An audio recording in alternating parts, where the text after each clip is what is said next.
Open Your Eyes is brought to you by the Belize Bank, our country, your bank, and Smart, bringing people together.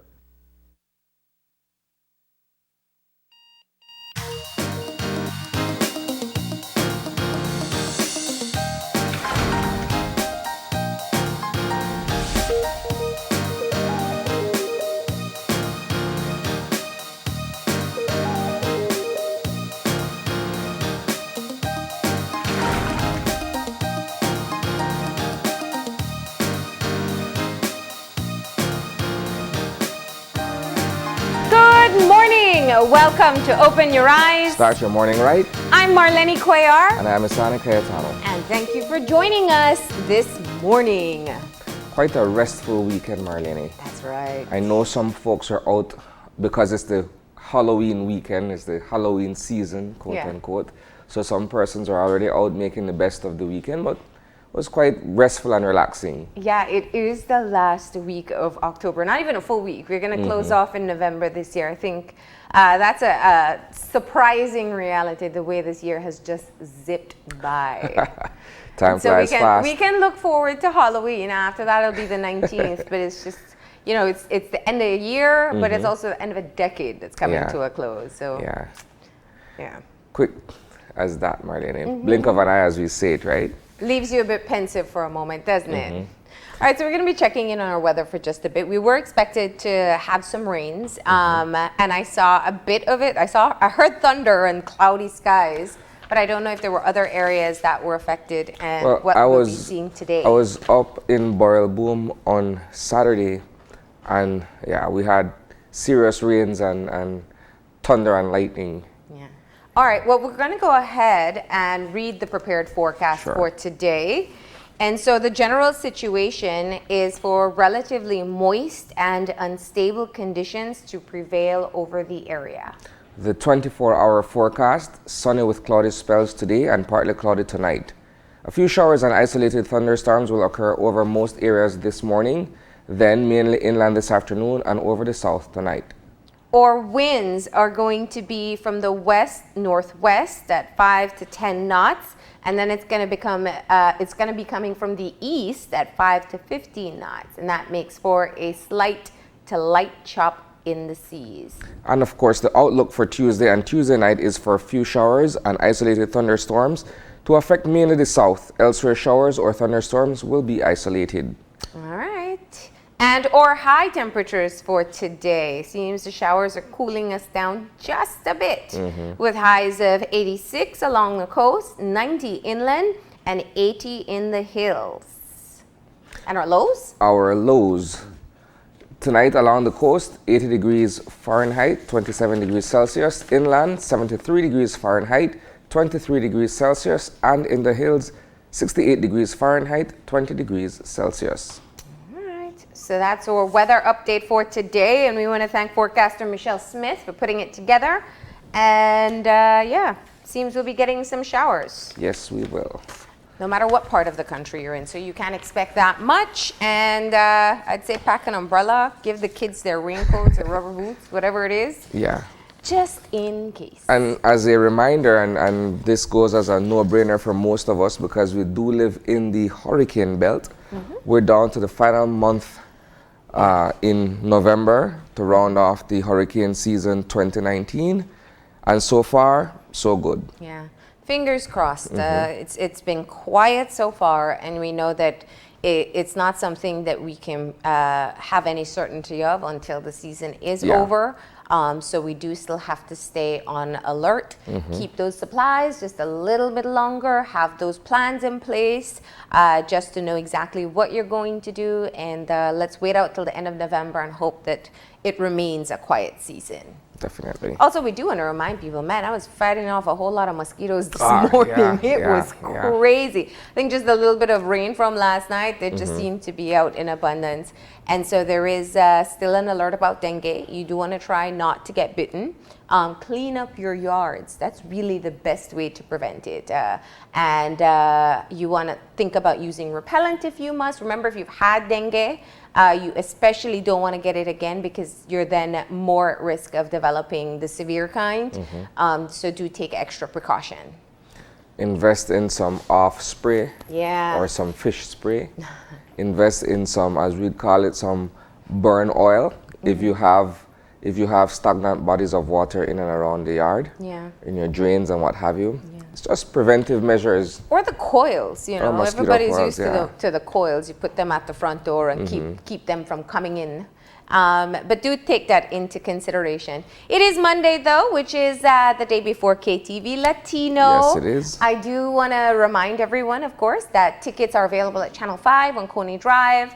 They are at 88 Shopping Center in Central American Boulevard.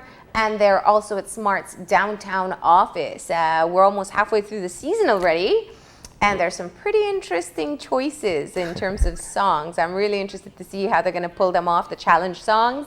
But nonetheless, this is the game. They are trying to prove their worth in being able to win that $10,000. So check out the show on Channel 5 at 8:30 on Tuesday. All right, and since it is Monday, Marlene. That's right. We get to look at what happened over the weekend and what we can expect to happen in the days ahead. All right. That being said, we go to the Eye on the News.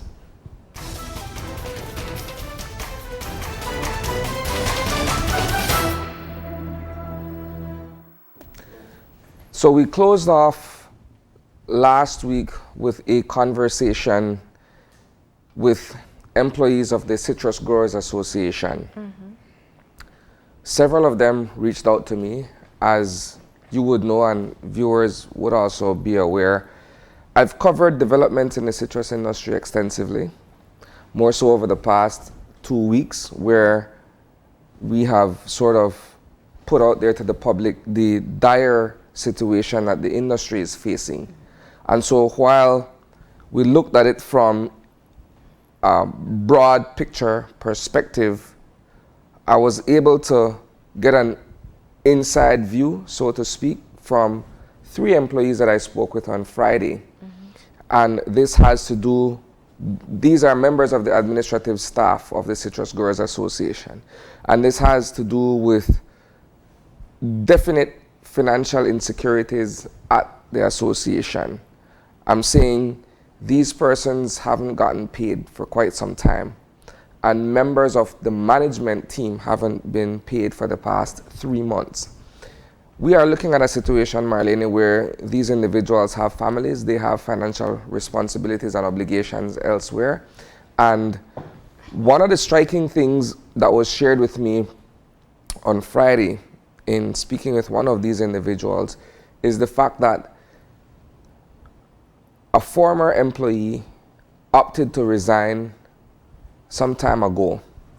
And because of the financial situation that the association is in, could not or still cannot meet the gratuity. And these persons are employed with the Citrus Growers Association, some for 15 years and a little bit longer.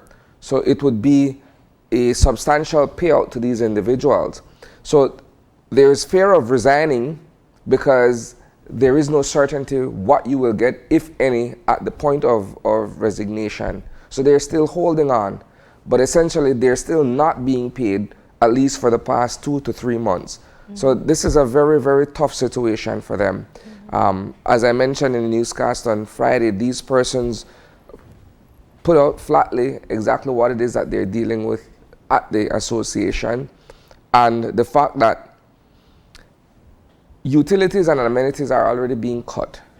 So my understanding is that the association has a website, and the website was managed by another entity, but they have an information technology officer in-house, and so they cannot afford to maintain the website, so that is down. I understand that they're behind in paying electricity and water.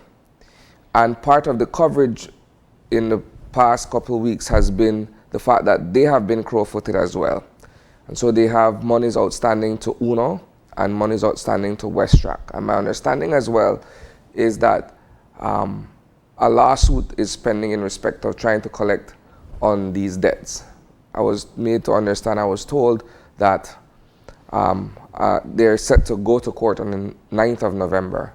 That's what I've been informed. So that's just an update as to what's happening in citrus. And it is a very critical issue. I think, you know, where if you're not living in the area, much like when we have issues with the sugar industry, I think you don't understand the impact that things like this can have. And it is critical not just to the family members and those who are directly being supported by their work in the citrus industry, but clearly our economy as well. What I don't think what's been clearly articulated as yet is what led to this point. We know that citrus greening has been a continuous issue that they've been battling. The drought clearly was the straw that seems to have broken the camel's back, but you know, the continuous challenges that we hear about financial woes in the citrus industry, it didn't just start with this issue. And we know we've been doing extensive research on citrus greening and trying to mitigate the effects there.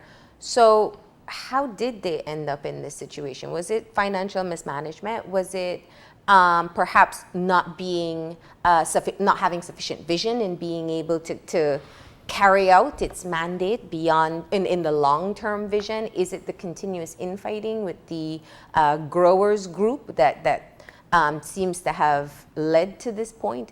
I don't think it's been completely clear why we are at this point. And I know, was it 2 weeks ago? Yeah. They went with hat in hand to see if they could get assistance from government and weren't successful. So it does lead one to believe that perhaps there are other issues as well. It's a confluence of various factors, Marlene, to look at it in that manner. There are several things working against the association. If you look at the composition of the stakeholders in the industry, you have 7 large growers, you have between 22 to 30 medium growers, and approximately 250 small growers. The small growers are the ones who are members of the Citrus Growers Association. So they are the ones that are most affected by whatever is happening in the industry, directly affected, I should say.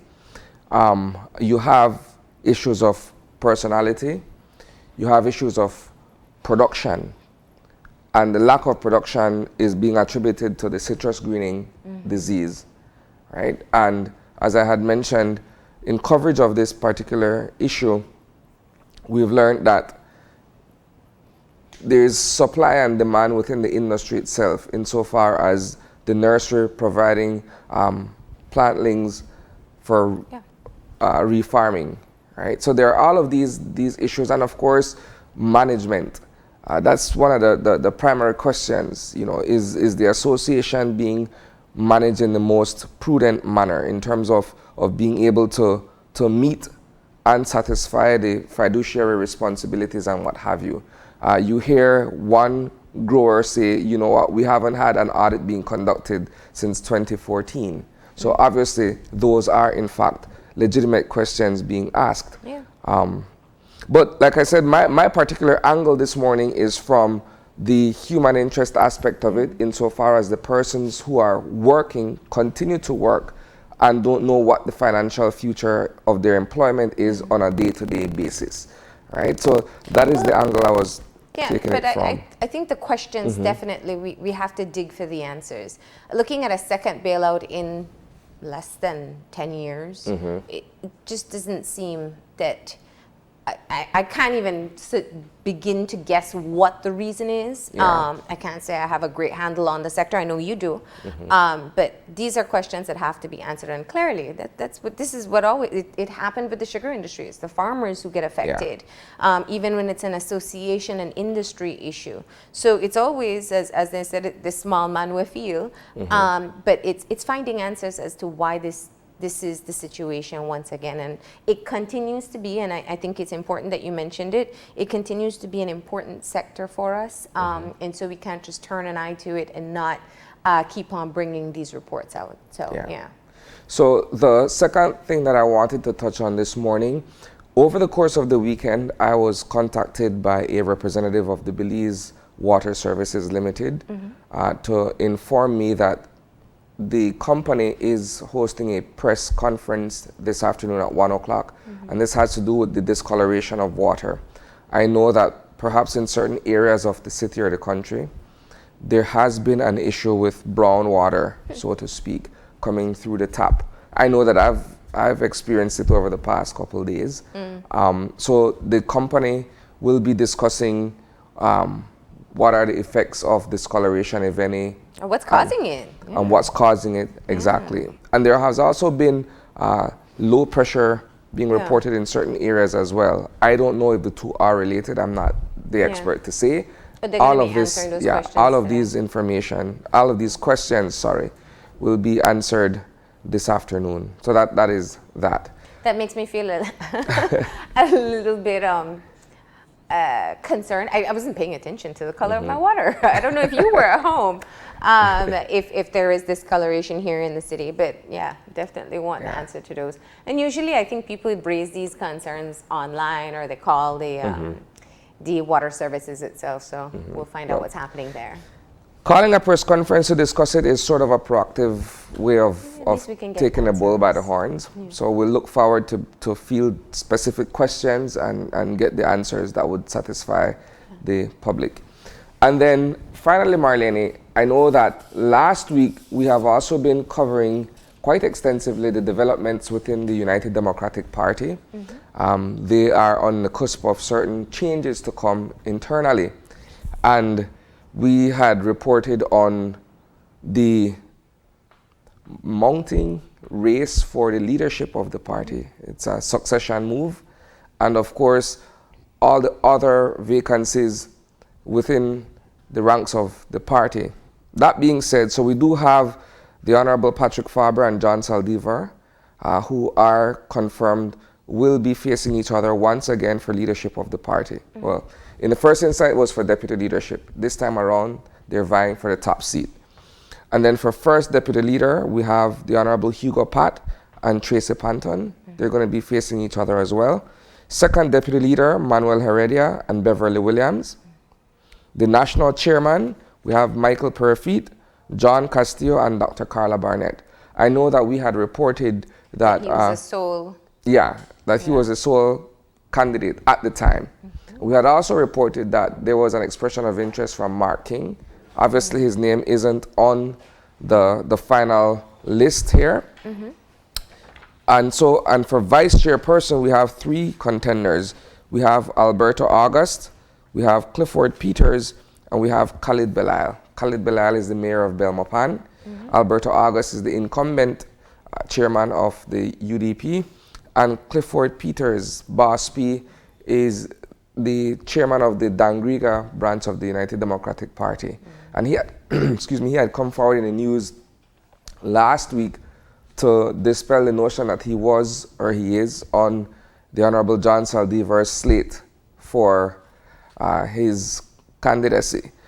So this is the final list as of 5 p.m. on Friday, which was the actual deadline for submission. Nominations, Interesting. So there are some interesting races there.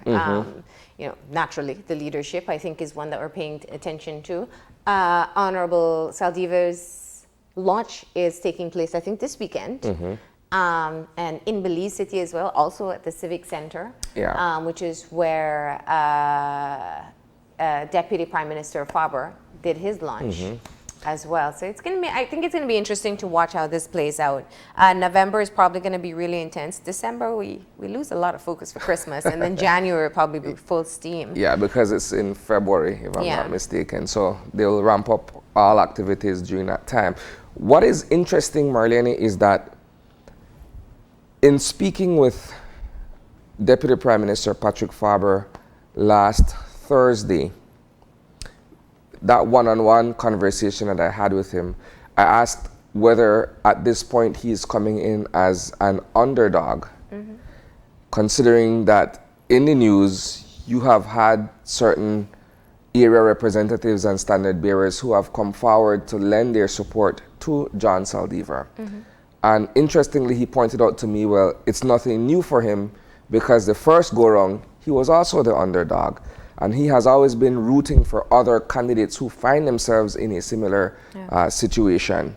So that is one thing, and the other thing is the movement of funds within the party is quite interesting as well in terms of who is sourcing certain campaigns and that sort of stuff. So that's something to well, to the keep in leadership mind. race definitely is one to watch. The deputy leadership as well. I think the race between Pat and Tager will be interesting, and also the chairmanship. The chairmanship, yes. I think what seems to have been the information going into the end of last week was that Attorney General Parafit was not going to be contested. Yeah. And now you have Dr. Barnett, who's also a senator, who's also very closely connected in the party as well, running for chairmanship. So these are going to be some interesting races. So that's what we can look forward to in the weeks ahead in terms of them ramping up their activities leading up to February.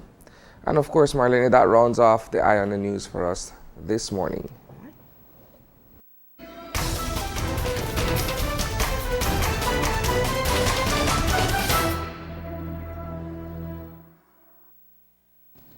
And now that we have looked at the big stories from last week and those that are coming up in the week ahead, it is time for a bit of motivation on this Monday morning. And so we're going to bring you our eye opener. When we rush through our days and lives, we fail to notice the simple beauty of living. Throughout our lives, we are taught to value speed and getting things done quickly. We learn that doing is more valuable than merely being, and that making the most of life is a matter of forging ahead at a hurried pace. Yet, as we lurch forward in search of some elusive sense of fulfillment, we find ourselves feeling increasingly harried and disconnected. More importantly, we fail to notice the simple beauty of living. When we learn to slow down, we rediscover the significance of seemingly inconsequential aspects of our life. Mealtimes become meditative celebrations of nourishment. A job well done becomes a source of profound pleasure, no matter what the nature of our labors. In essence, we give ourselves the gift of time. Time to indulge our curiosity, to enjoy the moment, to appreciate worldly wonders, to sit and think, to connect with others, and to explore our inner landscapes more fully. Your relaxed tempo will open your mind and heart to deeper levels of awareness that help you discover the true gloriousness of being alive. Your relaxed tempo will open your mind and heart to deeper levels of awareness that help you discover the true gloriousness of being alive. This is an interesting eye-opener for me in reading it and understanding what it is saying, simply because growing up, you go through life at a sort of moderate pace. You enjoy your childhood, you're exposed to certain things that inform your worldview. When you get older and you become productive, as you mentioned earlier, time flies fast, right? And so there's no slowing down when you're in a certain rhythm. And because you want to achieve certain objectives, you put your mind to waking up every morning and getting as much out of the day as possible. And in so doing, some of the subtleties just go by without even being noticed. And it is weird because sometimes when you do slow down for a minute and you really either take stock of yourself or really appreciate a moment, it is those fine details that one would ordinarily readily overlook that actually make up the most important part of the big picture. That's right. That's right. Yep. I couldn't have said it better. I think it's a great eye-opener for a Monday morning, especially because this tends to be the most hectic day of the week. And so we hope that it helps you to put things into focus and just find just a little bit of time, as much as you can spare, for you to take things in and to savor the moment, right? And before we go to break, we got to tell you all about what we have lined up for the show today. And this morning, we're having a conversation with representatives of CNET Plus. CNET Plus is an organization that works with people living with HIV, and they're going to be launching a study on stigma. And we'll also get an update on the medication shortages they have been experiencing as well.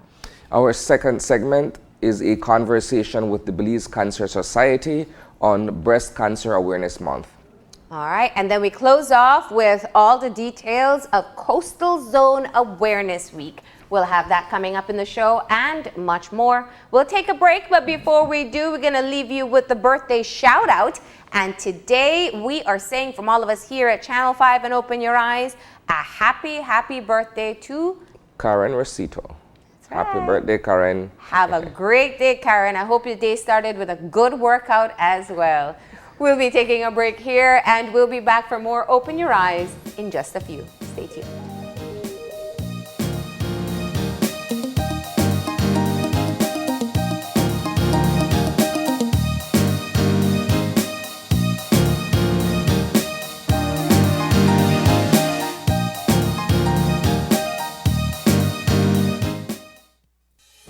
With over 100 years of service excellence in Belize,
we are back, and we're moving into our first conversation for this morning with representatives of CNET Plus about the launch of a study on stigma and the recent shortage of antiretroviral medication.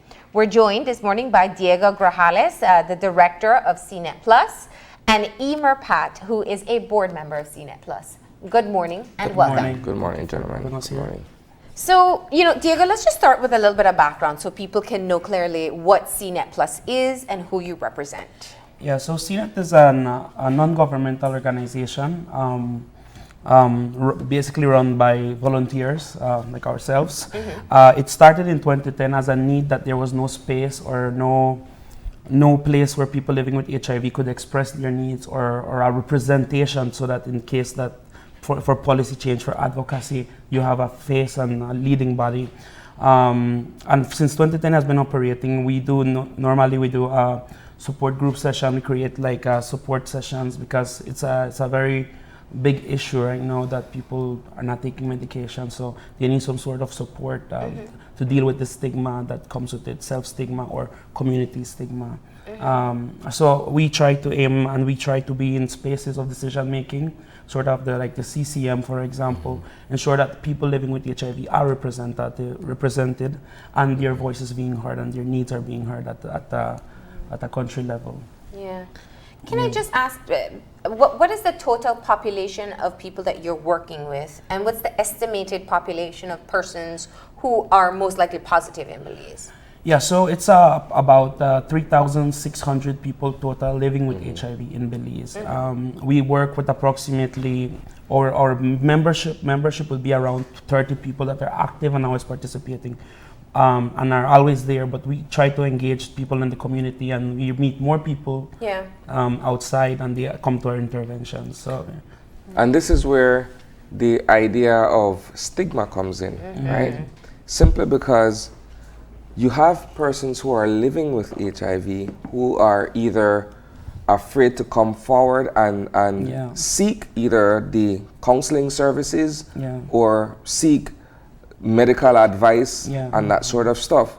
So when you look at, as you're saying, 30 persons who are active versus 3,600 persons who are living with the sickness, that's a huge disparity. Yeah, go ahead. That's a very huge disparity we're looking at. In terms of outreach, what has that been like for you guys? So for us, like you rightly said, that's been a very difficult thing, because people are afraid to come out or come to the organization, because it's already said like, oh, probably once you go in there, probably you're HIV positive. And that stigma has fueled probably people not to participate, not to seek help, especially when there are situations of violence or of discrimination within the community, or not wanting to report issues of violations because they're afraid of putting themselves out there and putting themselves at risk.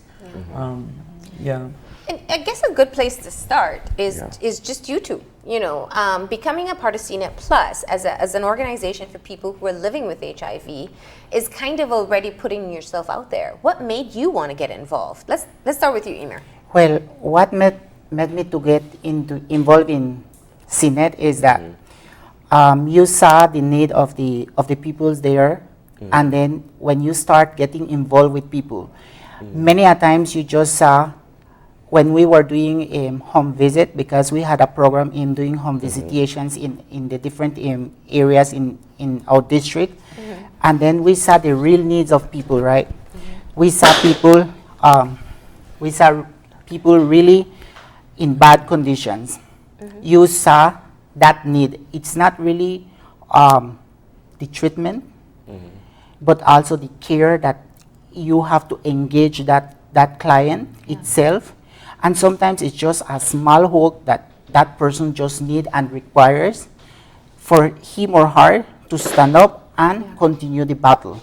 And then after that, you saw that the organization starts to be promoting more objective things that are being beneficial for the institution itself and for the benefit of people, especially dealing with medication, support groups, how we engage them, how we go through the advocacy process, how we go through the leadership programs that we have with them, Also how we go through working with different programs, engaging more people. Yeah. It's like building capacity for persons living with HIV rather than just having people there waiting for the fish Yeah.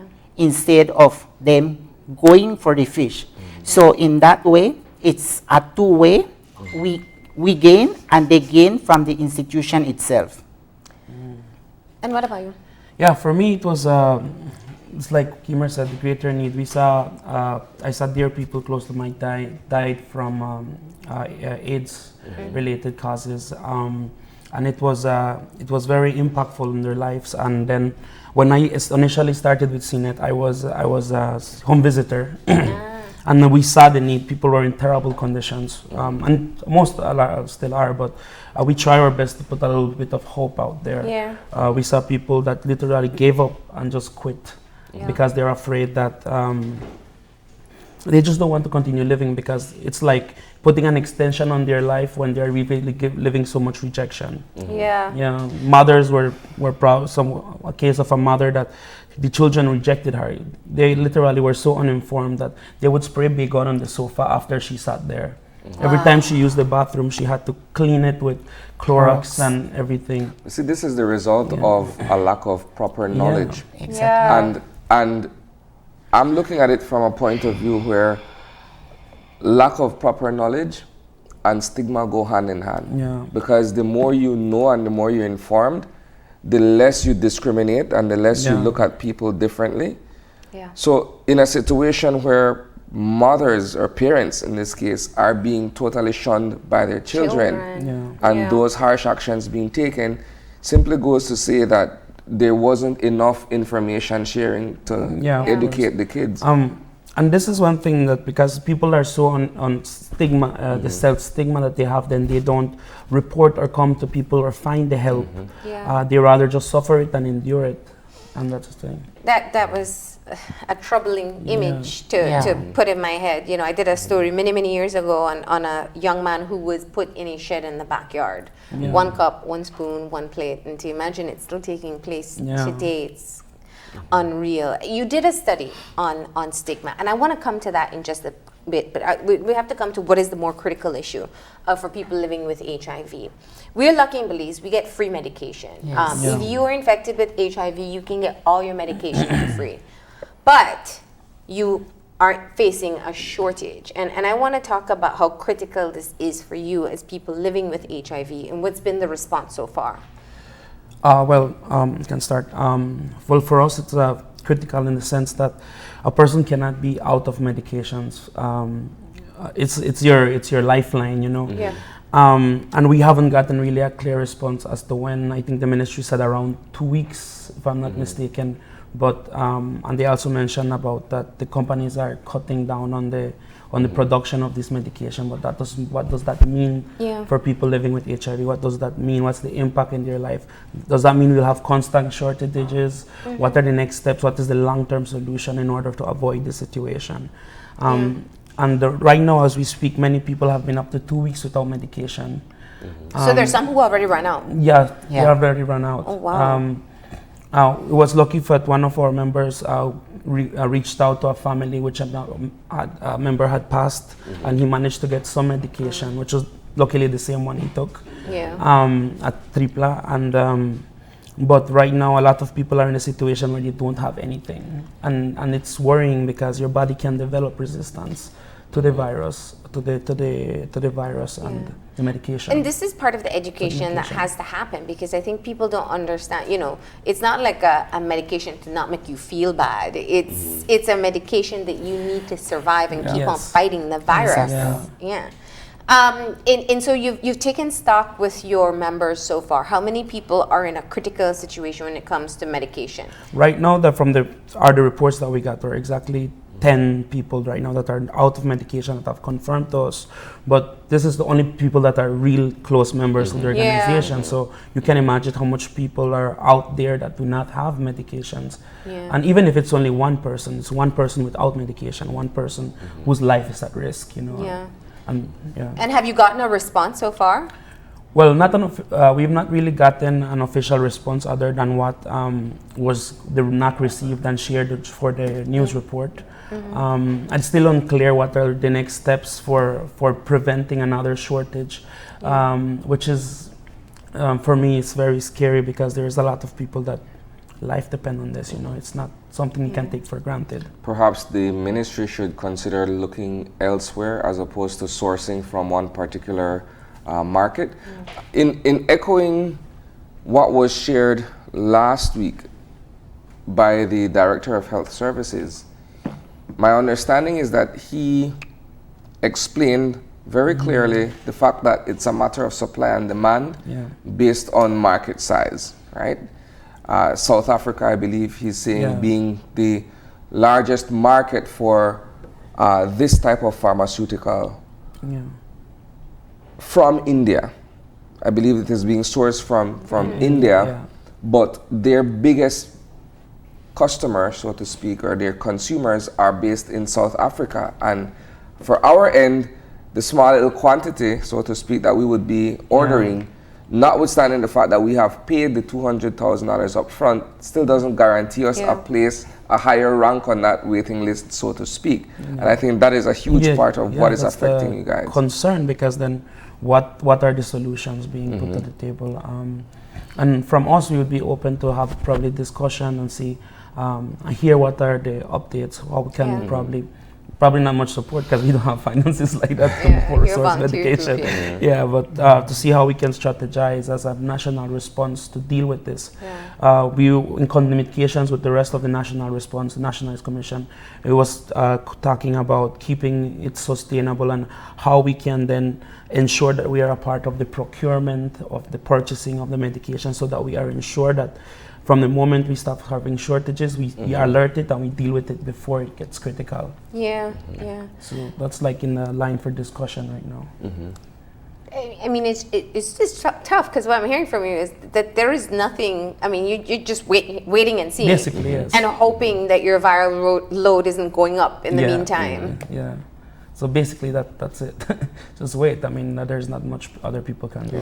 Remember, here the government controls the medication and provides the medication. There's no like outside organizations that can do that. In the immediate aftermath of this story, when it was broken in the news, have there been other persons who are living with HIV/AIDS who have come forward to share the same sentiment? I know you've said that there are 10 confirmed persons who have come forward to say, I am out. Are there other persons who have since reached out to say, I'm also out of medication? Yeah, there have been others that called us and they were just asking if there is a possible way that they can get it outside the district. But they didn't really give much detail, just what are the medications. So actually today we're having a meeting with one of them and see if we can call other clinics in the other districts to see if they probably might have a few or something that they probably can send the person there. But basically a lot of people are not coming out. Basically probably they're just scared or. But I mean, there's a big issue there. Explain for our viewers the significance of either attempting to share medication, in rationing medication, and how one's body may react to a different medication being shared. Yeah, so once you start in a treatment regimen, you cannot just probably, let's say I come to Emer and I tell Emer, can I get some of your pills because I'm out? Probably he's in a different treatment. So the moment I start taking, the virus starts to react to that medication, essentially probably even creating resistance to your medication. So when supply comes for your medication, then your medication no longer works. So it's not a situation where we can share our medication, and there's also the situation where let's say we both are on the same medication, but then at the end of the day he has enough for 1 month and I only have for 1 week. By him sharing, he's putting himself at risk not to have his medication. So it's a decision where you have to be like what can I do, it's this is my lifeline, No, this is critical, and I think if people, maybe because people don't understand how the medication works, they don't know that you have to take it every single day. It's like a continuous battle against the virus inside your body, hoping to bring it down to as low as possible. And the minute you stop, well, Yeah, and then this also comes to another issue. I mean, we already have about 1,500 people, I would say more or less, that are not on medication from that estimated number. But and at the same time, we are a country that has signed on to 90 targets, and one of the 90s is to have 90% of people on virally suppressed and on treatment. So a person cannot get a undetectable viral load, which means it's just very important thing, because a person that is undetectable cannot transmit HIV. So it's like a type of prevention, you know. And so that puts an issue like, where are we going? How are we planning to meet this 90s? You know, you're right, and it's 90% of people infected with HIV to have tested and know their status. 90% of that 90 on medication, and 90 of that 90 with viral load suppression, right? Yeah. Yes.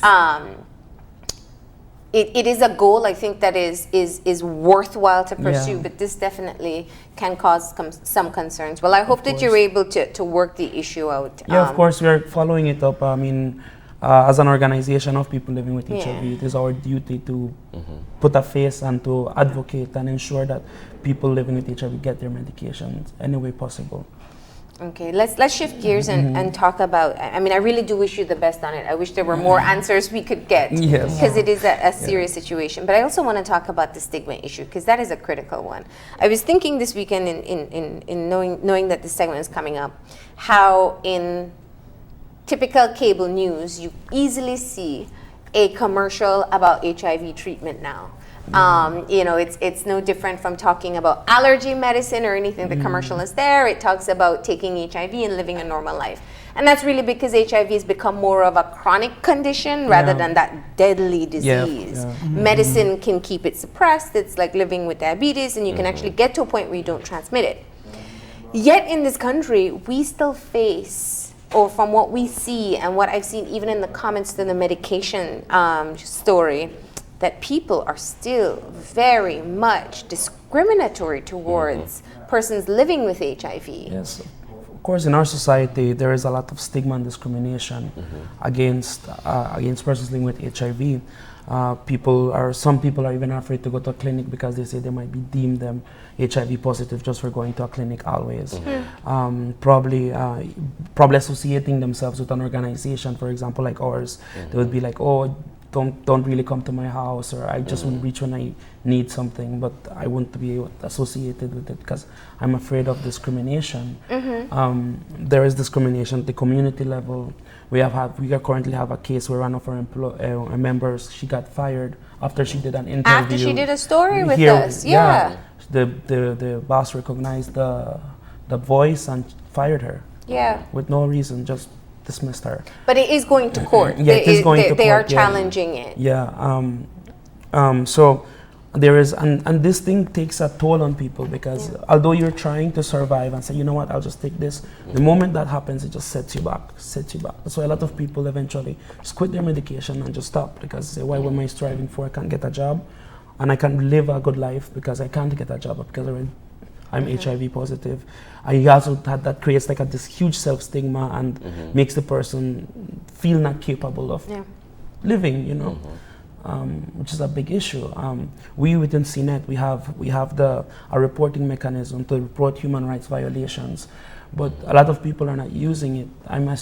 And people that have contacted us with cases of violations don't want to pursue it because they don't want to be identified, which puts like a barrier for us to do work that we need to do. So how did you, the study that's being done on stigma, what type of information were you looking for? Yeah, so the Stigma Index study is an international tool. It was developed by UNAIDS and the Global Network of Persons Living with HIV. Belize is currently doing its second Stigma Index, but it looks at the factors of stigma and discrimination at all walks of life, at housing, work, couples, looks at also this specific Stigma Index 2.0 collects also data on transgender, on LGBT people living with HIV, because there are people living with HIV that are LGBT, and so it is. So it looks at specific data around the types of discrimination people receive, and where they get it, by whom they get it. It looks at stories. It's very, at the same that is quantitative, is qualitative. It's stories of experiences of stigma and discrimination. So because a lot of data is just information, percentage of this, percentage of that, but this also gives stories about how people live with stigma and discrimination. And with all the details will be at the launch this morning. Will be from 9 a.m. to 11 a.m. at the Princess Hotel. It is going to have all the details there, the information. But it really will, this study is also very crucial because it has been approved by the Ethics Committee of the Ministry of Health. So it can be used to develop strategies or projects that can really focus on this type of what is the issue around discrimination that affects people. And knowing the issues around stigma also helps in understanding gaps. Gaps, of course. In people coming forward or getting medication, and also how we're doing compared to other countries. Yes, of course. Yeah. And I see you have on a Redca Plus shirt because we are a part of the Central American system, right? Yeah. Tell me about that. Well, we are the Central American Network of Persons Living with HIV, in which we engulf all the Central American countries. 7 countries in which we have a membership throughout Central America. So we started in 2001. Also, it was almost similar to what CNET was visioning at, but then we were more like a regional network, and then so we started looking in the need as a region. For persons living with HIV, so as we could better off the lives of persons living with HIV. So we concentrated more ourselves in more advocacy and political incidents and human rights violations of persons living with HIV. So in collaboration with us as a regional entity, we work along with CNET, and then we support CNET with different fundings, like how he's mentioning with the stigma index, and we do provide fundings for them because we get fundings from the Global Fund. So we work towards that in providing different leadership programs for persons. Recently, we had our legal literacy course, in which 30 participants from Belize participated, and in which from those 30, the 3 best persons were sent to El Salvador to get their certification in advocacy and everything paid and stuff like that. So, but it's like integrating more people and getting more people more involved in community awareness, and how community can mobilize community to do public campaigns, and working in strategies in which how we can solve at a regional level at a particular country. Emer, let me ask a question. Since you are working regionally, when you liaise with your partners in other countries in Central America, how's Belize doing compared to them? Belize is pretty much better than other countries. Because if you could hear the stories from other countries, like, for example, Costa Rica, they have to be, sometimes Social Security doesn't even provide the community, the persons living with HIV, with antiretrovirals without a cost. We are much more in an advantage because we get medications for free. And that is one of the biggest advantage, and that is one of the biggest things that we are trying to work here in Belize, and to encourage persons living with HIV to access health service, to get their medication and adhere to their medication, so that we can virally suppress each person, and so that we can stop the epidemic of HIV by 2020. So that means our HIV program is good. It's just getting Yeah. people to access, because you can get tested for free. Yeah. You get your medication Medications for free. I know at the TB Yeah. clinic sometimes they go to your house and they Yeah. give you medication and food. And the viral load test, we have a viral load machine. Yes, right now, yes. Yeah. I mean, we're pretty much good, like he says, like in much It's a country. good program. It's a good program, and for example, you almost hear almost every week that there's stockouts in Guatemala, El Salvador, Yeah. in other countries. So, and we're pretty much consistent. We more or less get the stockouts once a year, and sometimes at a clinic level, but that's because of issues of stock taking and all Yeah. of that. But so we wouldn't say it's bad. There are room for improvement. For Yes. example, like we need resistance testing.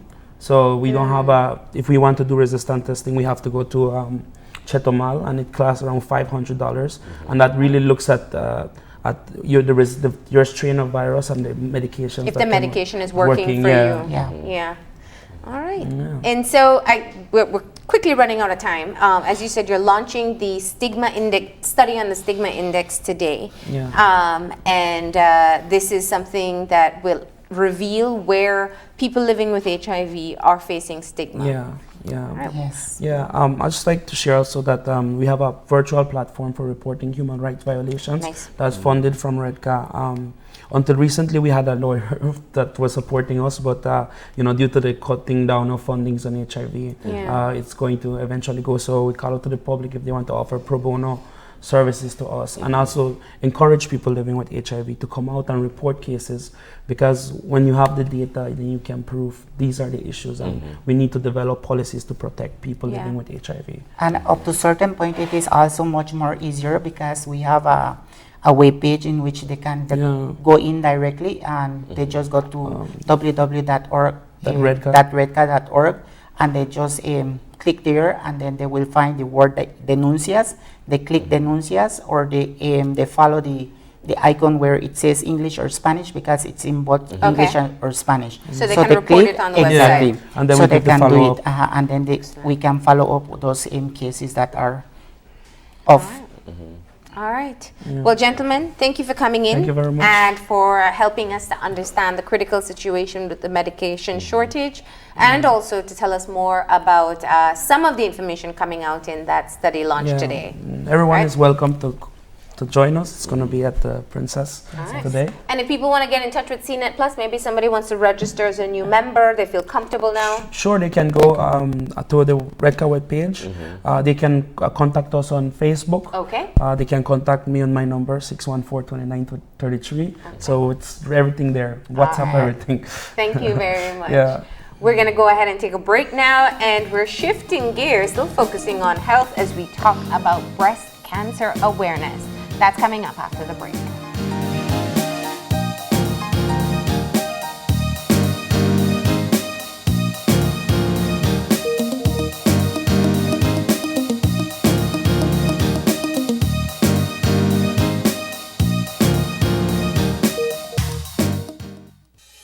With over 100 years of service excellence in belief.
And welcome back to the second segment of our show this morning. We're changing gears and moving into a conversation on breast cancer awareness. It is the month that is coming up in November, actually. And so we're going to be discussing everything we need to know about breast cancer with our friends from the Belize Cancer Society. With us this morning is the National President, Ruth Jaramillo. Good morning. Good morning. And we also have with us a cancer survivor, Chelsea Munoz. Good morning, ladies. Breast Cancer Awareness Month. We're a few days away from the kickoff of what is a series of activities to raise awareness. Correct. Actually, every month should be Awareness Month. But yes, we take aside this month to acknowledge, in particular, breast cancer, and to promote early screening, as you all know, is vital. And more people are coming forward for screening, which is a positive thing. But we still need to raise awareness, as you know, and we need to encourage the community to come out and participate and support the Belize cancer branches that are countrywide. They are engaging in activities this month, and they are also asking for support in donating. We're trying to start a campaign. I'm going to call it Let It Rain campaign. And it's just literally every individual, no matter where you are, whether you work in public sector or in the private sector, to be the voice for those persons affected by cancer, and go around the office and ask each member of the company or where you work to donate $1. That's all I'm asking. And support any branch activities, that fundraising activities that they're doing.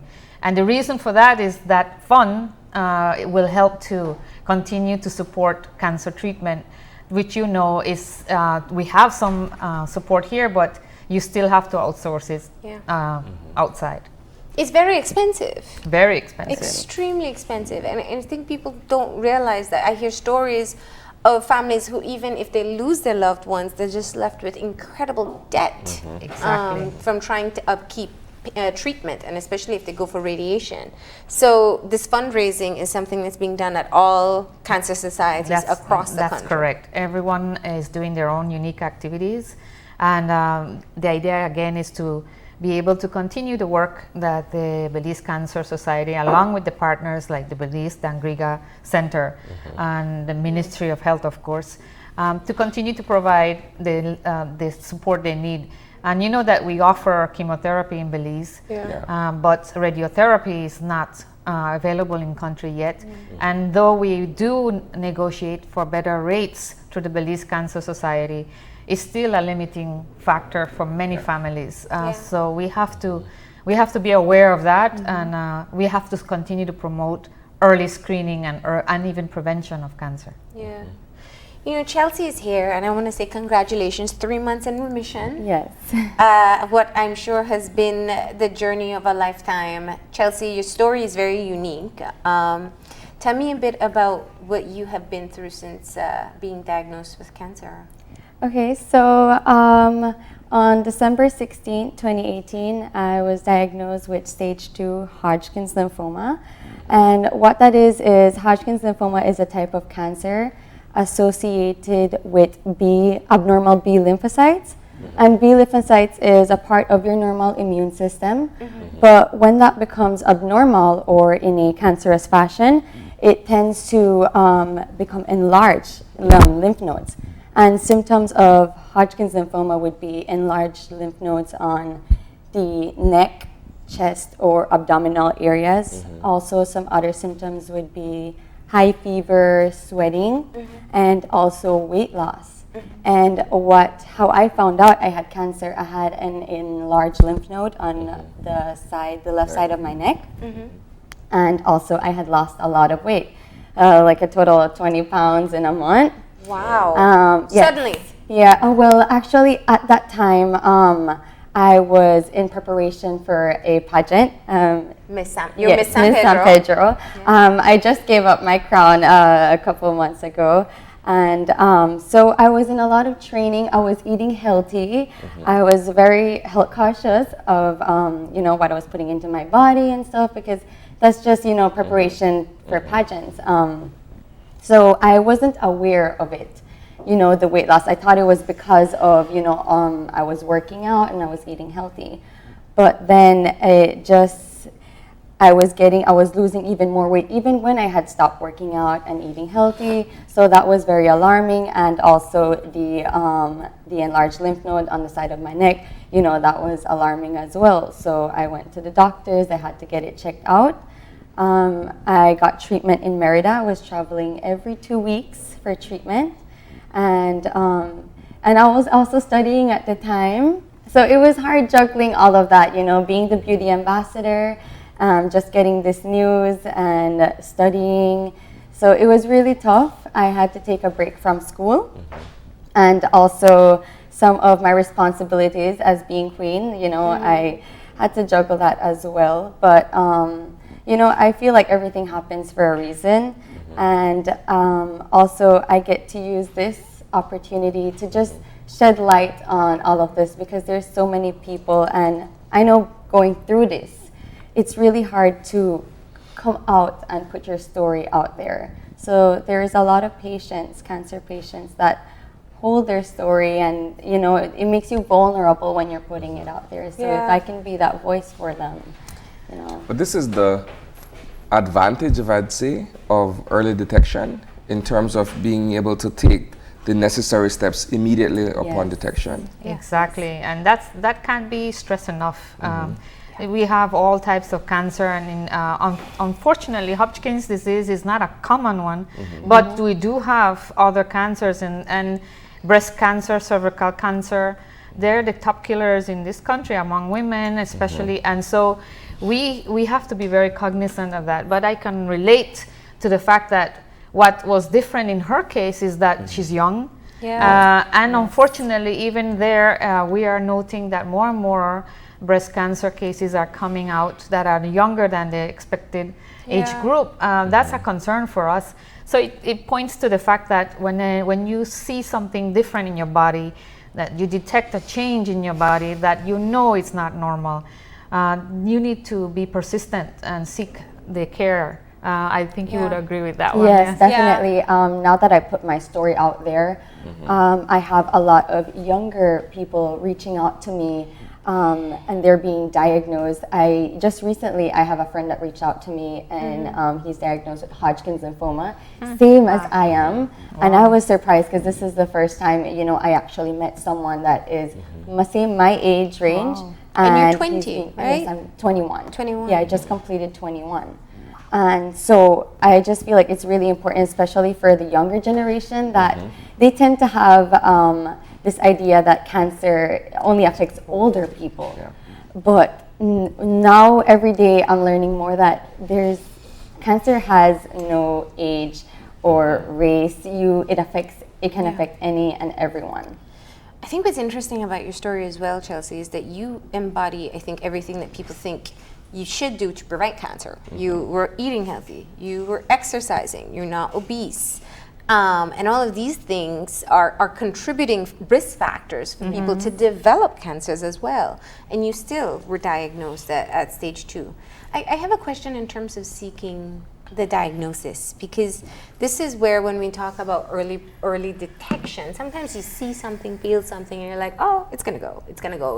And so many times you hear from people that they dismiss it until they're forced into emergency care. The decision to go and get that diagnosis, was it one that you had to be pushed towards? Did you kind of work your way towards it? If I'm being very honest, as I said, at that time, it came out when I was preparing for this pageant. So I was really distracted with that. And I didn't put much attention to it. As I said, I wasn't aware of the weight loss that, you know, I thought it was because of training for this pageant.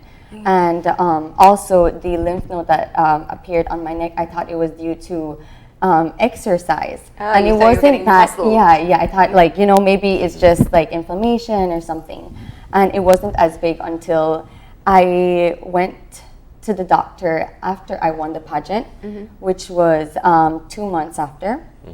And that's when I realized maybe if I had gone a little bit sooner, it would probably still be stage 2, but you know, you just have to really pay attention to your body. I was definitely pushed towards it because I had a close family friend that had been diagnosed with the same thing, Hodgkin's lymphoma. Oh, wow. She is currently living abroad, but she had the same symptoms. So that was, that really took me by surprise. And I said, you know, I should definitely go and check this out. Yeah. And I encourage everyone to really pay attention to your body. Yeah. And because this can happen to anyone.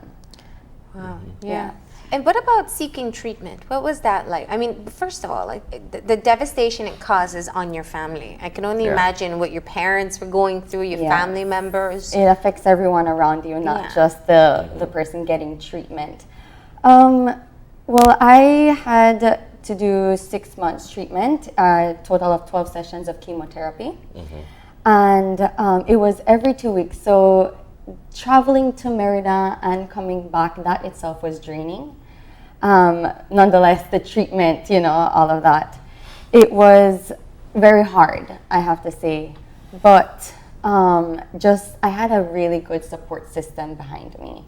I have to say the community in San Pedro, they helped me out so much.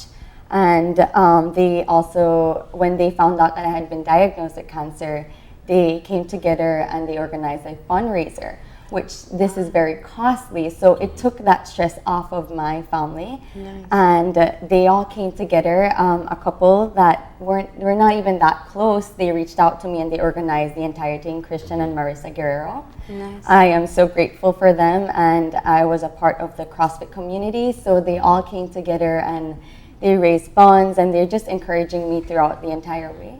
Of this journey, and I feel like that's something that is very uplifting, and it helps someone get through this. So that was a good thing, and for that reason why I want to help other people, because some people don't have the privileges that I did. Support system. That's my concern. It's so fortunate that the community reached out to her, and that's the kind of support everyone needs.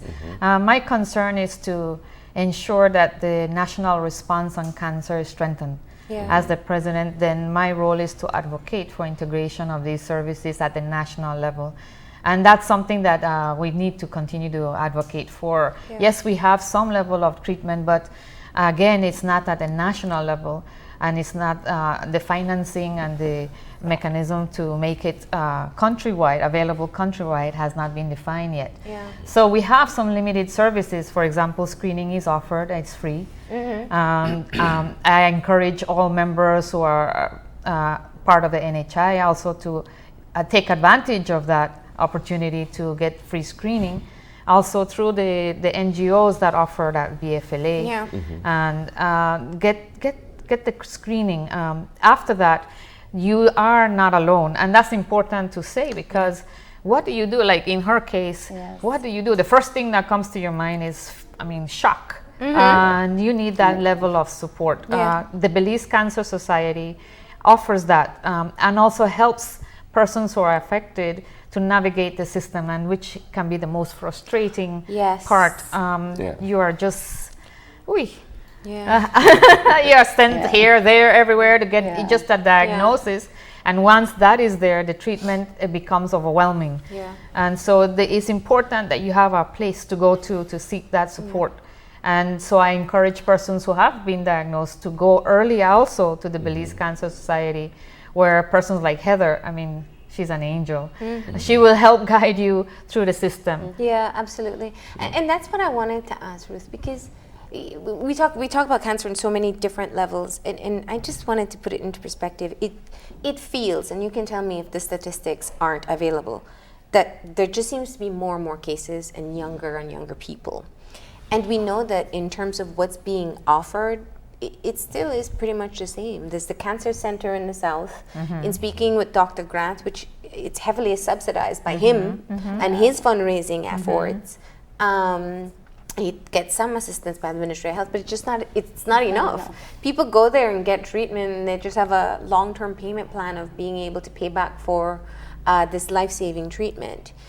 We've heard stories from the Cancer Society about people needing fundraising for just the biopsies, the diagnostic part of it. Correct. And so if we're seeing more cases and these great overwhelming financial strains. What's the long-term vision here? How does the Cancer Society, the Ministry of Health, the Cancer Society the Cancer Center work together to develop some kind of strategy that this already overwhelming diagnosis isn't further strained by all the added burdens of finances and moving around? Well, that's precisely what we're talking about. The Belize Cancer Society, in partnership with Ministry of Health, is working on the National Cancer Plan, strategic plan. And the idea is to look at what are the existing resources that we have available. You know, sometimes we tend to become overwhelmed. Even the political and the policymakers, their first response is, we can't afford it. Don't go there. We don't touch that. We can't afford it. But I have to challenge and say, well, let's take a step back. Because we have to identify a sustainable means of funding these type of conditions, even if that means to our national health insurance, if it means a contribution to the society. And some of us need to recognize that if we contribute to something that protects us, like a type of insurance, then it will go a long way in having an impact in providing care when you need it. My heart breaks every time you go on the highway and you see the persons on the highway with their posters. I think that's a disservice to the community, and I think we need to really pool our resources and have an idea what it actually costs. And that's part of the studies we're doing right now through the National Health Insurance. Also, we're doing a costing. We're analyzing what it does cost to treat these types of cancers, at least the top 5, and seeing in fact where can we source the treatment. If we come together and pool our resources, then we have a better ability to negotiate better rates on behalf of our clients. Currently, it's up to the individual to negotiate a payment plan. And it should not be this way. It should be a national plan where we have an established relationship with these providers. We negotiate a rate and we pay for it in the means that, yes, the patient contributes part of it, but also the community contributes part of it. And that's the advocacy we're trying to do at this time. So for the month of November, what are some of the activities that we're looking forward to in terms of either raising awareness, public outreach, and education process? Well, each branch has their unique agendas. So they will be posting what they're doing for each community, but you will be hearing things like fundraiser balls or dances, or for me it's at our level is looking at a national plan, and that's my role here, and I want to be more engaged at that level, because I feel that yes, we're doing fundraising, and each branch has done an amazing job at pulling some resources, but I would want to see us go a step further and create a fund, a national fund for cancer and dialysis treatment, because both of those are the killers again. And so the idea is to continuously to agitate the topic at the highest levels and bring that level of awareness and have survivors be our voice also. So I'm so glad she's here. Absolutely, and it's such a young age. I mean, you know, that's why I said congratulations on your first 3 months in remission. And I can't imagine what it's like for a family to see a loved one, especially as young as you, just fighting for their life. And I think when we think about it as a society, we don't recognize how important it is to kind of do the early tests and early screenings. I had one doctor say to me once, listen, it's not just about getting it diagnosed early. It's cheaper if it's earlier. Correct. Rather than trying to fight the stage 3, stage 4 cancer. So if you're hearing all these concerns about costs, it's you know, stage 1, stage 2, you may be able to raise the funds for it. Beyond that, manageable, right? It becomes even harder. That is an excellent point, and it's so true. Let's talk about cervical cancer, for example. You know that Belize now offers VIA, which is visual inspection and treatment. So if you go and get screened and they detect an abnormal little lesion, on the spot they can treat it. Yep. And that prevents it from even going any further. The other important one is the HPV And that's like less vaccine. than $50, right? Right, less than $15. And you know, it's a life-saving intervention and so easy, literally, and so accessible. Yeah. The other one, for example, there is, oh, I lost my train of thought just now. You were saying HPV vaccine. Yes, thank you. The HPV vaccine. That is an excellent initiative by the government to offer that vaccine, which prevents the virus from spreading. And HPV is the culprit for cervical cancer. So if moms, in fact, I was in the medical congress this week, and we were hearing latest interventions. But I'm still amazed that among my peers, health workers, there's still this hesitation to get their kids vaccinated. And some of them are saying, well, I need to have evidence. What about the side effects? And I just, sometimes you just want to like, pss, pss. But you can't. So you have to educate. And the idea is, come on, guys, this is a life-saving intervention. Yeah. We said the same thing about the hepatitis B vaccine when it first came out. And look what it's done. It's now a national program. All kids are being vaccinated against hepatitis B. There's the same approach we should have. So what's the most important thing that you would tell people in this Breast Cancer Awareness Month? Just what should we be doing? Breast cancer, cervical cancer, the top leading cancers that not only affect women, kill women in this country, are all treatable forms of cancer, and especially if detected early. Correct. What do we say to people? What do we need to know that we can do differently? Well, you start. I'll start? Yeah, no, you can start. You can start. Yeah. Just your advice to people about, cancer awareness. Yes. Well, this month I was given the privilege of being a part of the breast cancer awareness photo shoot. And, I met so many women. And I feel like the important thing that a lot of them mentioned to me, because I wasn't diagnosed with breast cancer, but early detection, and if you feel any abnormalities like in the breast area, just go and check it out immediately. I feel like your body, you should take care of it and just be aware of what's happening with your body. Yeah. If you feel anything, just go and check it out, because like we discussed earlier, that can prevent so many things and even cost if it does turn out to be cancer.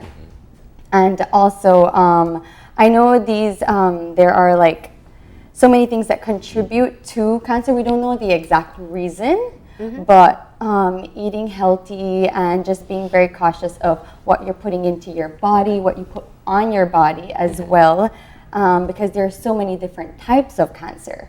And a lot of people, they don't really know how to speak to cancer patients. So they told them, the reason why you have cancer is because you're not eating properly, or you're not doing this, or you're not doing that. When if we knew the reason why, what caused the cancer, then we'd be in a much better place now. Yeah. But just be very cautious of what you're doing to your body. That's maybe not the reason, but there's so many things are changing. So just be aware of that. One of the areas I would also advocate for is the health providers. In our health system, we're often overwhelmed. There's so much demand for the services at the primary care facilities, for example, that nurses, physicians, we tend to address the matter at hand. You are here for a call, let's address your call. But you are not seeing me as a woman who is at that age group and ask the key question: when's the last time you've had a breast exam, or when's the last time you had a mammogram or a pap smear? That's a critical question to promote early testing. That's something I would call on all health professionals to remember to offer the service. Talk about it. And then that is the first step to get the patient comfortable with the idea of getting screened. Most of us have some level of fear. I don't particularly feel comfortable with the annual pap smear or the mammogram.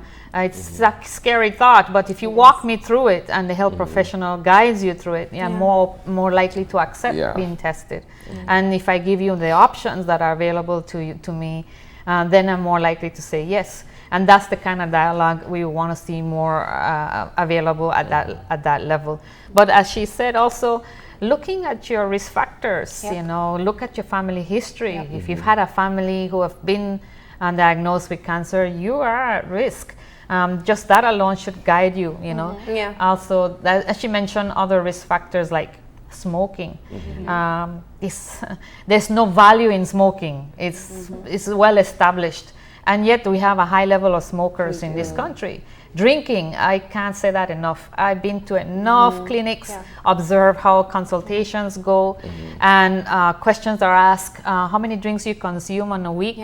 And I am amazed because I can see the data. I review the data. People don't report it, or if they do, it's ignored. It's like, oh, that's okay. You know, I've had that conversation with especially males with their doctor consultation, and they dismiss it. Even doctors will say, well, just slow down a little bit, but they're not really saying, you know, you have a problem. This is too much. And this is can have an impact on you. You open a whole other can of worms at the end of the conversation. But I just wanted to say, I think it's a shift that has to take place. Was it last year or the year before the WHO officially listed alcohol as one of the risk factors, drinking alcohol as one of the risk factors for cancer?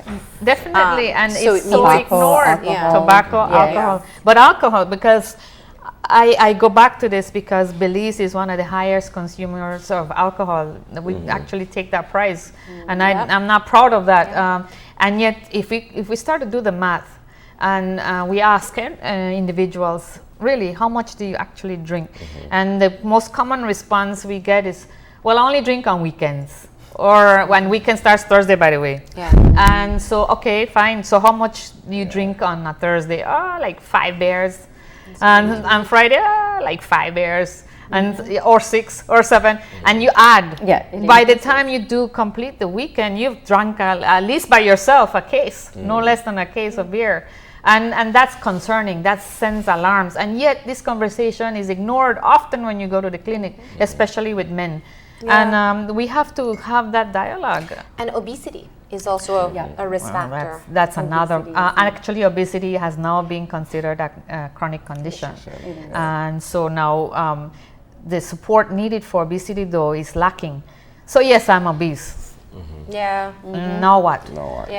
So we are promoting nutritionists at the level of the primary care to have a conversation with the nutritionist to see if I can be put on a plan that will help address that condition. It's not enough to say I'm obese. And it's a tough journey for everyone. And I think while we can clearly see how the risk factors in this country is already high, we look at our diet, we look at our obesity levels, we look at our drinking issues, we know we still have a population of smokers.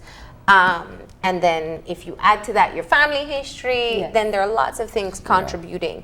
But what we do want people to know is that you should just go out and get your screening test done. Men too, you could get your blood test, your PSA test. And men can get breast cancer too, by the way. Men can get breast cancer. A lot of people That's right. are aware of that. So do keep it in mind in this Breast Cancer Awareness Month, just in general. Get your screening test done and ensure that you are in optimum shape and do what you need to do to minimize your risks.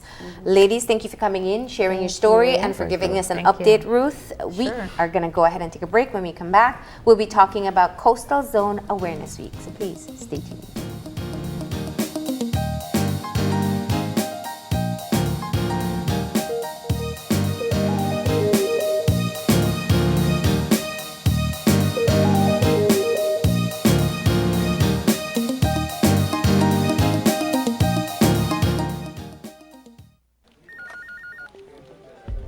As one of the largest cable and internet providers in Belize, CBC strives to provide our customers with the highest standards of quality,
And we're back, and we're moving into our final conversation for today as we get the full rundown for the week of activities celebrating Coastal Zone Awareness, or Coastal Awareness, that is.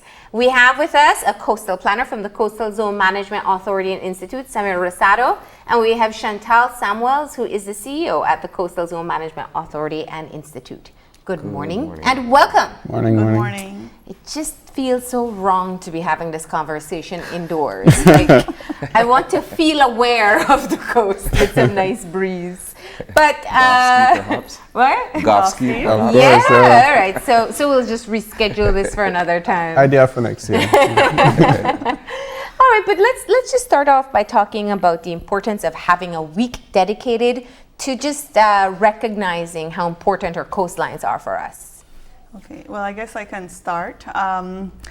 Many Belizeans benefit from the resources in our coastal and marine environment, whether it be through fisheries, through tourism, through marine transportation. And so oftentimes we don't stop and take stock of the importance of the resources, the benefits that we get. And our organization is responsible for safeguarding those resources through planning, through research, and a whole suite of activities.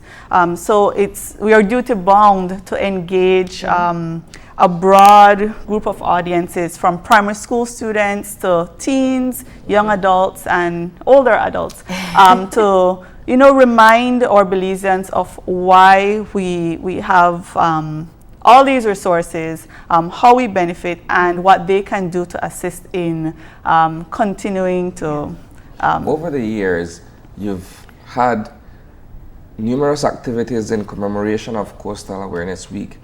Do you find that the message, the general information being imparted, resonates with your audiences? We do, and it all depends on the themes and those that we target. Typically after the activities, we do go back to our stakeholders and we would ask them, well, what messages did you take away from the activities? What can we do to improve the communication and the information that we impart? So I would say yes.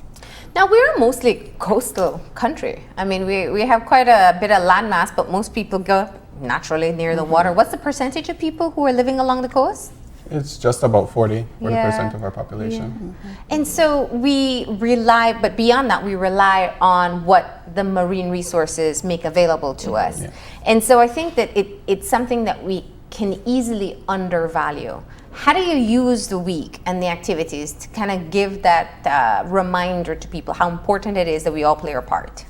Well, that really feeds into the purpose, the overlying purpose of the week itself, which is to do that, to highlight all the ways that we benefit from the coast, the highlight the things that we enjoy, the benefits and everything. And so we try to incorporate that awareness into all of our activities that we have for the week. Yeah. I must say that the theme of this year's week actually it resonates with our mandate as Coastal Zone, as well as with the work that people have been doing, to safeguard resources from various organizations within Belize.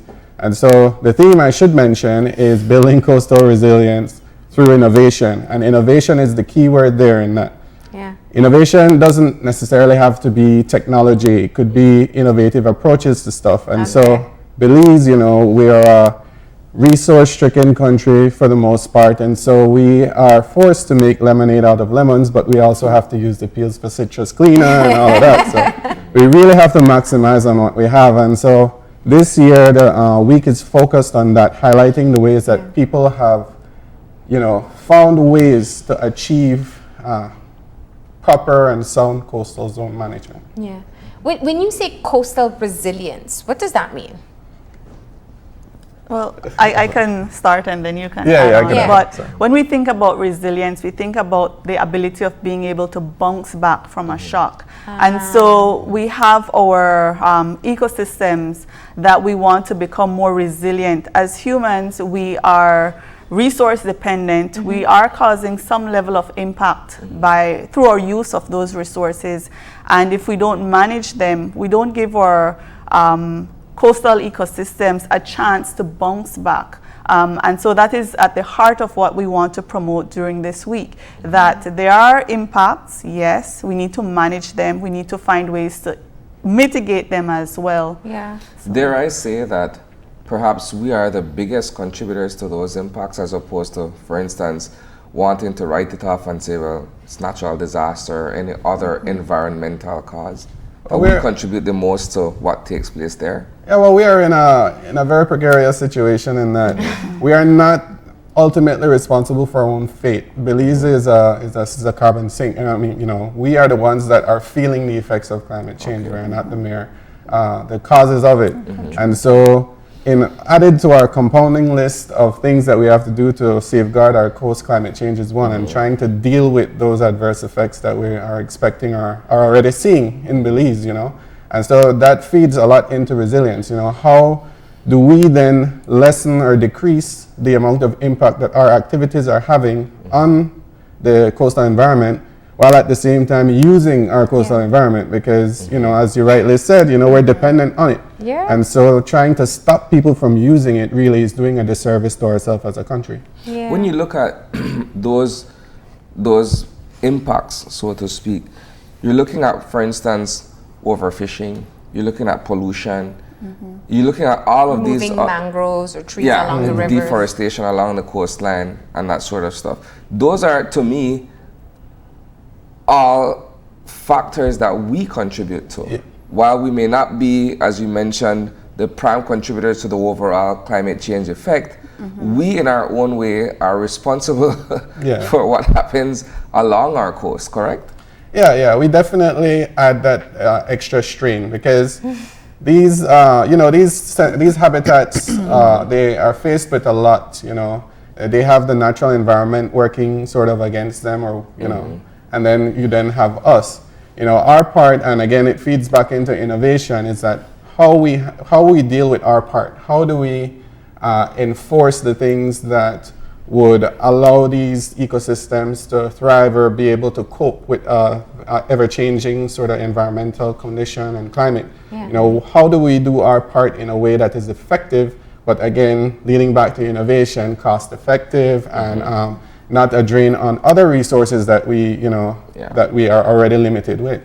Yeah, it's really a delicate balance, because on the one hand, as a resource-rich country, we need to ensure that we bolster national economic development, secure the well-being of our people and livelihoods, but at the same time, we don't want it to be at the detriment of our ecosystems. And so one of the approaches that has been in existence since 2016 is an integrated coastal zone management plan, which recognizes those needs that as a country we do need to develop, but we do need to also manage and limit all those harmful impacts. It really is a framework to help improve mankind's relationship and interaction with nature. I don't want to seem to be cynical or anything. You'll forgive me if it comes off that way, but you often hear of plans and strategies and what have you, but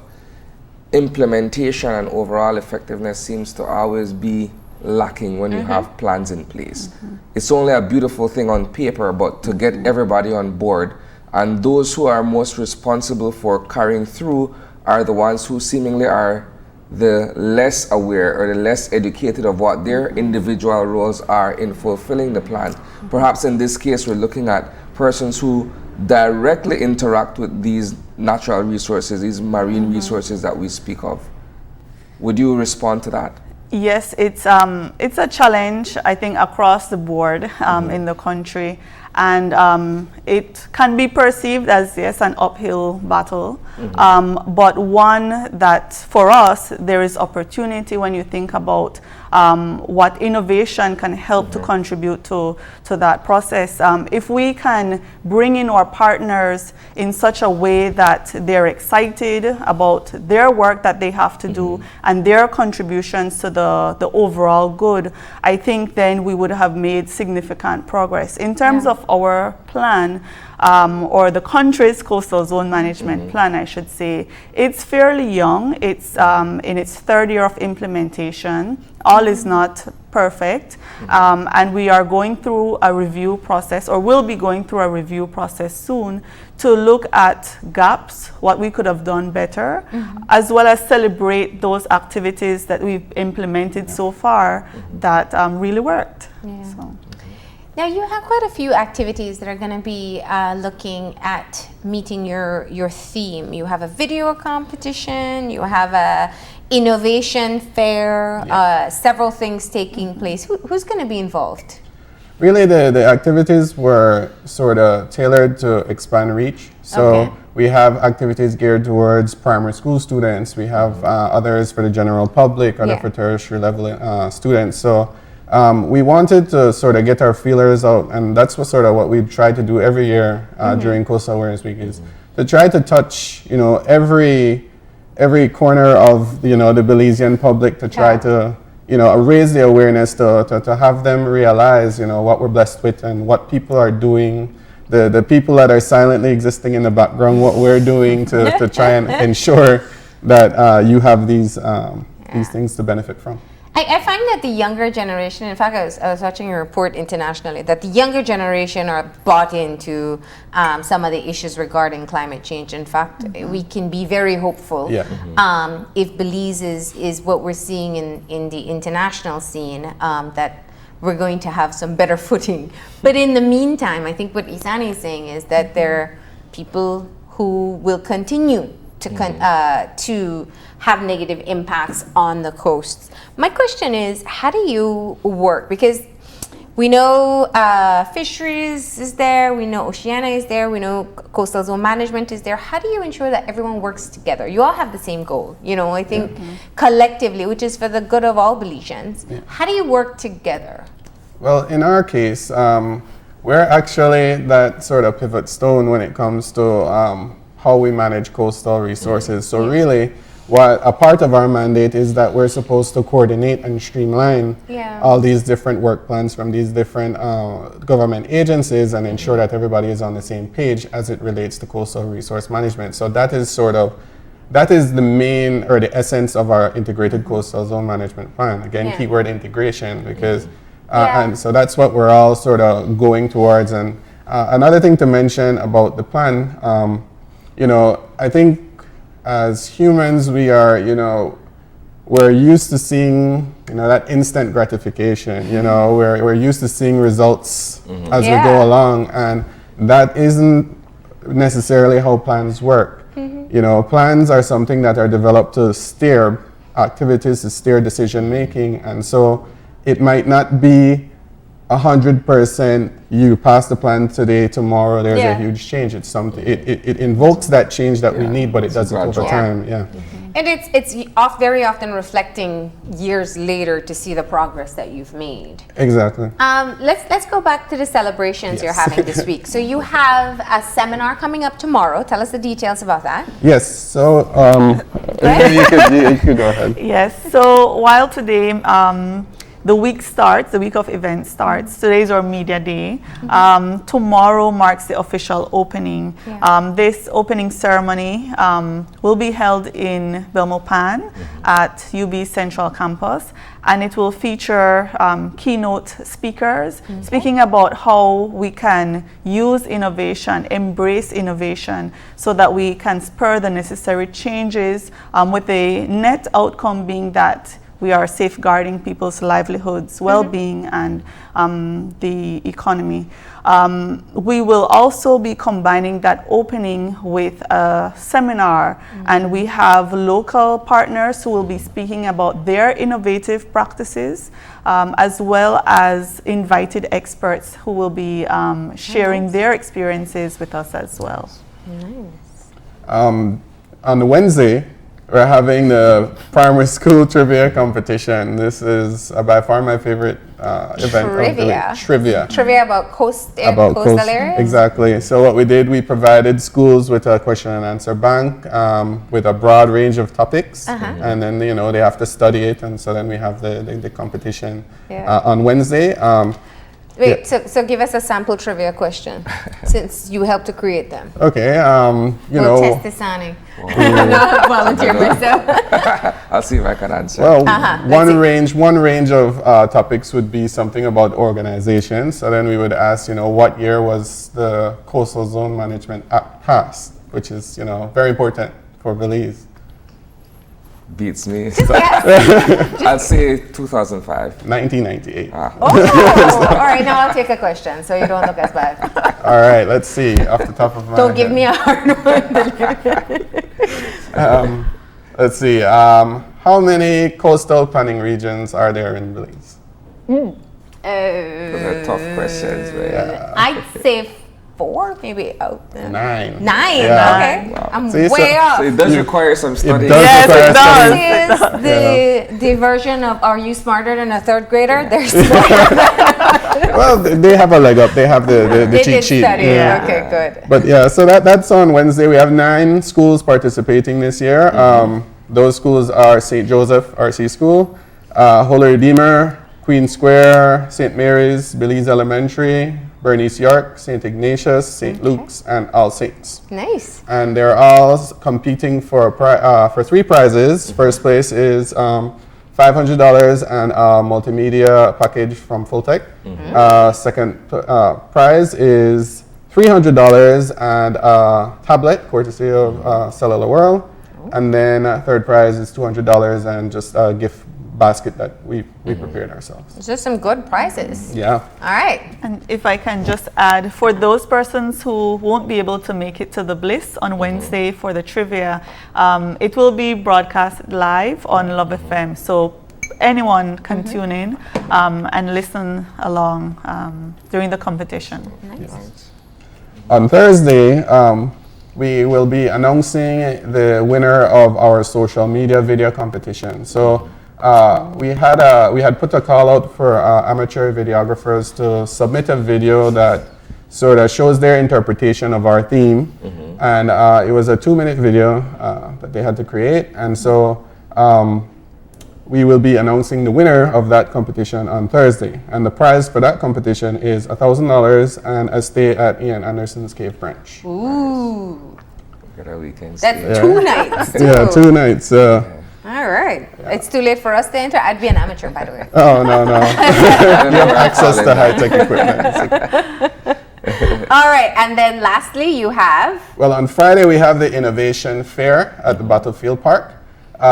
What we did was we invited all our partner organizations to come in, NGOs, government sector, to come in and display how their organization is, you know, embracing innovation, how they're using it, and to do their work. And so it's informational, it's for the general public. If you're in the area, downtown Belize City on Friday, you know, we'll be there. Please stop in, you know, talk and engage with these groups, because there may be opportunities for you to even, you know, join in and do, you know, do your part. So invite the general public to come in. And then on Saturday? On Saturday, we have our Run for the Coast.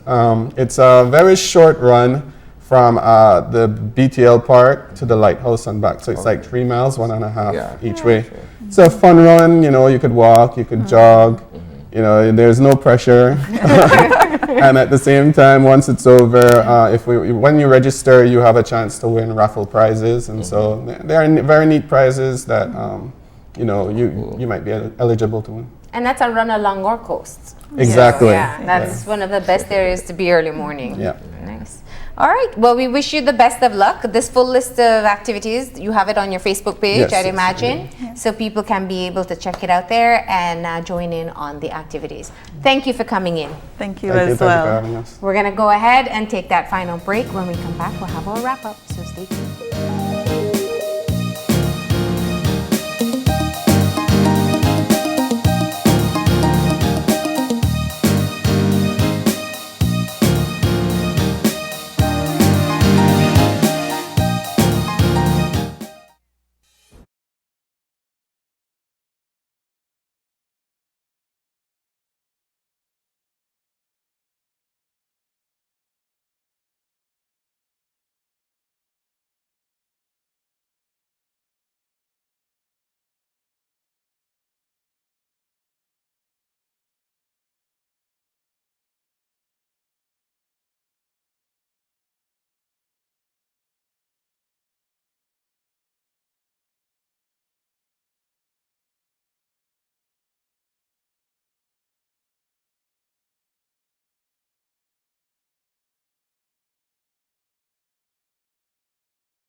Provider.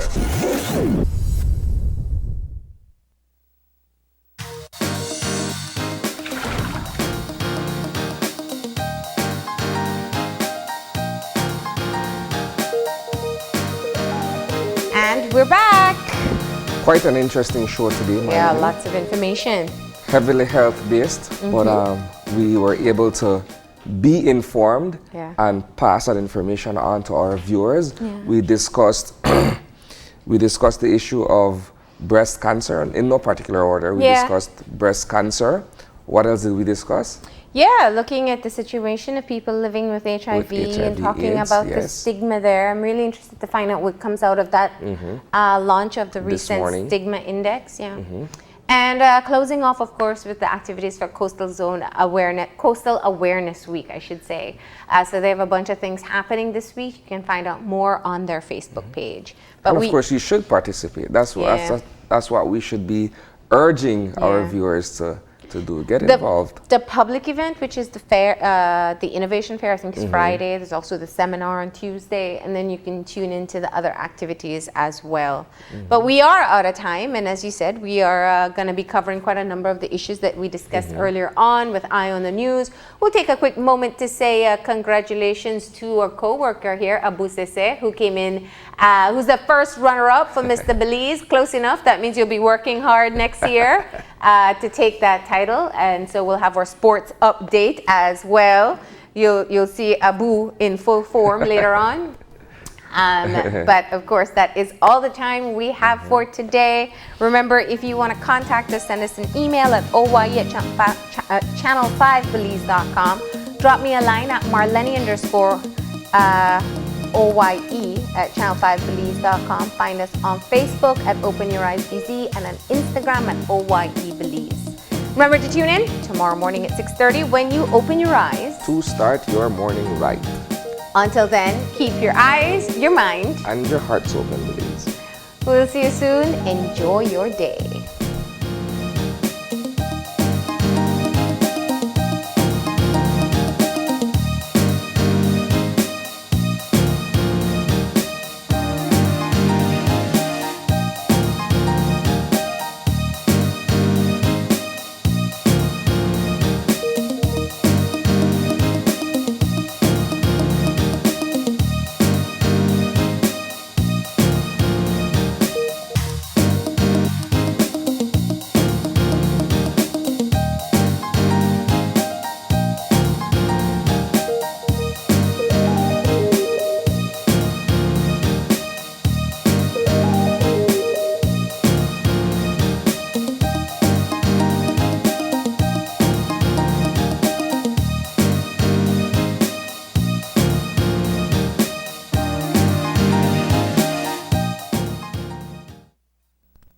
Open Your Eyes was brought to you by the Belize Bank, our country, your bank, and Smart, bringing people together